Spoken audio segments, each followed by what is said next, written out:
세상에는 안 해도 사는데 지장 없는 행동들이 있습니다. 보통 이런 걸 모으는 취미생활을 보고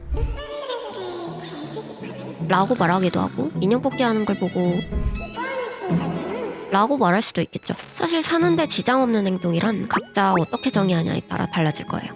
매일 저속노화 식단을 하고 운동하는 사람이 있다고 칩시다. 물론 더 건강은 하겠지만, 더 오래는 살겠지만, 삶을 더 많이 누리고 손주증 손주까지 오고 행복하게 살 수 있는 이상적인 삶이 될 수 있지만, 누군가는 그 사람을 보고 라고 말할 수도 있겠죠. 그 사람에겐 필수적일지라도요. 당장의 생존이라고만 따지면 최소한의 의식주로 한정될 일들이 어딘가 만족스럽고 즐겁고 재밌는 것으로 확장하면 너무나 다양해질 거예요. 그래서 저는 사람들이 각자 즐거운 삶을 위해 하는 행동들이 궁금하더라고요. 제 거를 말할 테니 여러분도 말해줘라 하는 심정으로 영상을 만들었어요. 안 해도 사는데 지장 없지만 그래도 하고 있는, 해보니 기분이 꽤 괜찮아지는 그런 저의 개인적인 행동들이요. 저걸 누가 안남? 하는 것들도 있을 테고 한번 해볼까? 하는 것도 있으면 좋겠네요. 다 보면 여러분 것도 좀 알려주세요.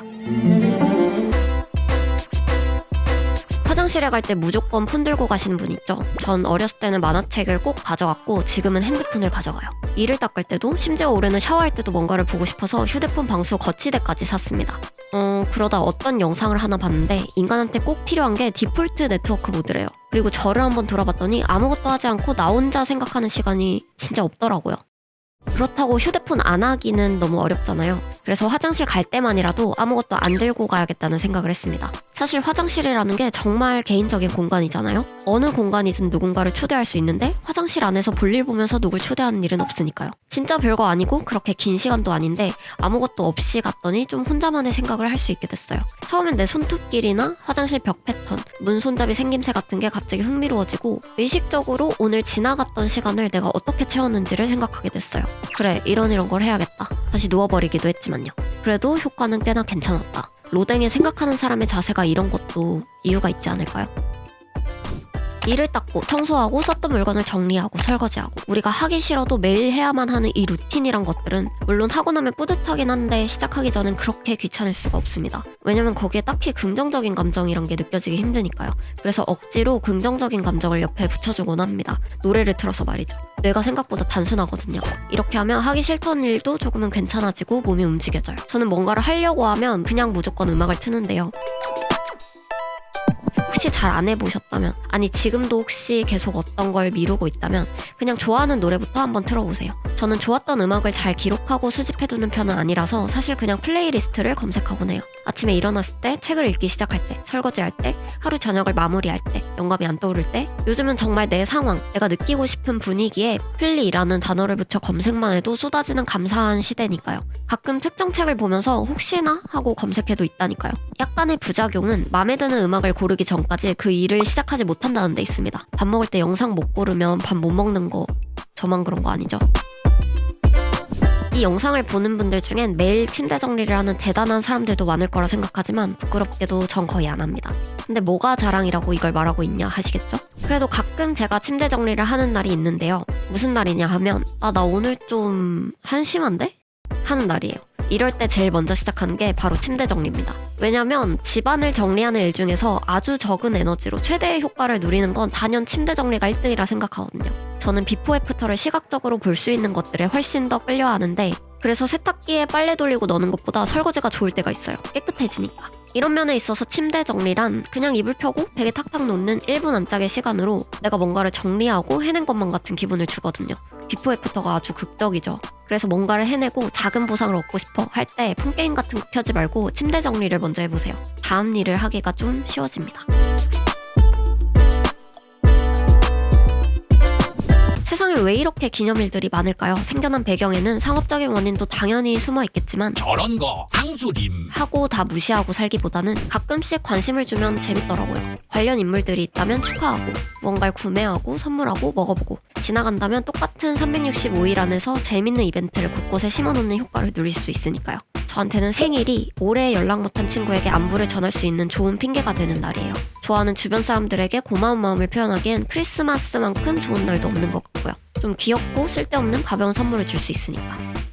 물론 생일이 와도 이런 생각이 오갈 때가 있죠. 아, 오랜만에 연락하면 뭔가 본격적인 말들을 주고받아야 될 것 같은데 약속 안 잡고 연락만 하면 좀 그런가? 선물 안 주고 축하한다고만 하면 좀 짜치나? 너도 잘 지낸다 하고 무슨 말 해야 되지? 아, 하지 말자 그냥. 그래도 가끔은 정말 궁금해서 용기 내 연락해보면 그냥 기분 좋게 답장해주는 것 자체로 잠시 따뜻해질 때가 있습니다. 인간이 기념일을 만든 이유가 그런 데 있는 거 아닐까요?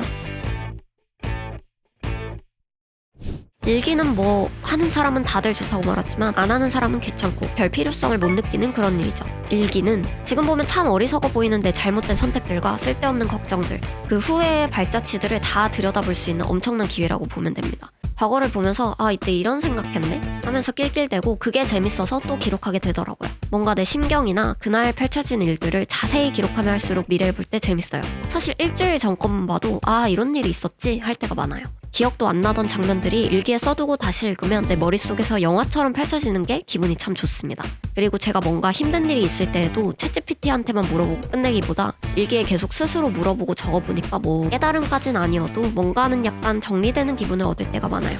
과거의 일기를 보면서도 스스로한테서 영감을 얻을 때가 있습니다. 제가 뭐 일기 10년은 쓴 권위자처럼 말했는데 사실 쓴 지 1년도 안 됐어요. 아무튼 재밌습니다. 추천. 한 5년 전부터 이걸 해보고 있는데 진짜 재밌어요. 편지를 쓰고 나면 사실 한 달 정도만 지나도 내용이 하나도 기억이 안 나거든요. 매일 그거에 대해 생각하고 있지 않으니까요. 그래서 1년 뒤에 보면 진짜 다른 사람이 나한테 한 말같이 느껴지기도 해요. 내가 이런 말을 썼네? 자신한테 편지를 쓰는 게 간단해 보일 수도 있는데 꽤 어렵게 느껴질 수도 있다고 생각해요. 편지란 게 정말 자유롭게 쓰면 되는데 그 자유로움이 좀 막막할 때가 있잖아요. 그래서 그냥 참고로 알려드리자면 전 보통 이렇게 씁니다. 지금의 상황, 내 환경, 주로 어떤 생각들을 하고 있는지 먼저 쓰는데요. 꽤 자세하고 사소한 얘기들까지 다 써요. 지금 나는 무슨 일을 하고 뭘로 요즘 스트레스를 받는지, 뭘로 가장 즐거운지, 읽고 있던 책 얘기를 써도 좋고요.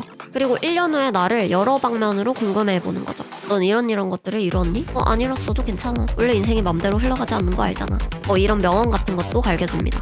휴대폰이나 컴퓨터에 메모로 쓰는 것보다는 직접 예쁜 편지지도 사서 봉투에 고이 접어 모셔놓고 1년 후 두근두근 열어보는 감성을 꼭 즐겨보세요. 그게 훨씬 낭만 있거든요. 인생은 낭만이잖아요. 그리고 어디에 뒀는지 휴대폰 같은데 기록해 두시면 좋아요. 왜냐면 저는 항상 1년 뒤에 어디에 뒀는지 까먹더라고요.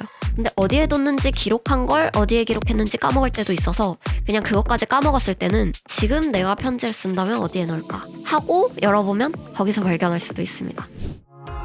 어렸을 때 제 친오빠는 어딘가 건물 앞에 인형 뽑기가 있으면 엄마한테 달려갔어요. 엄마 진짜 딱 2,000원만 해보면 안 돼? 그리고 돈을 받아 아름답게 기부를 했죠. 성공한 적이 거의 없습니다. 하지만 저는 오빠가 게임을 할 때 그 옆에 서서 집게의 움직임, 버튼을 누르면 집게가 내려가는 그 순간의 시간들을 너무 두근두근하게 지켜봤던 기억이 나요. 내 돈이 아니라서 그랬나? 뽑히지도 않는 거 돈만 버린다면 잔소리하는 엄마에게 이렇게 말한 적도 있었어요.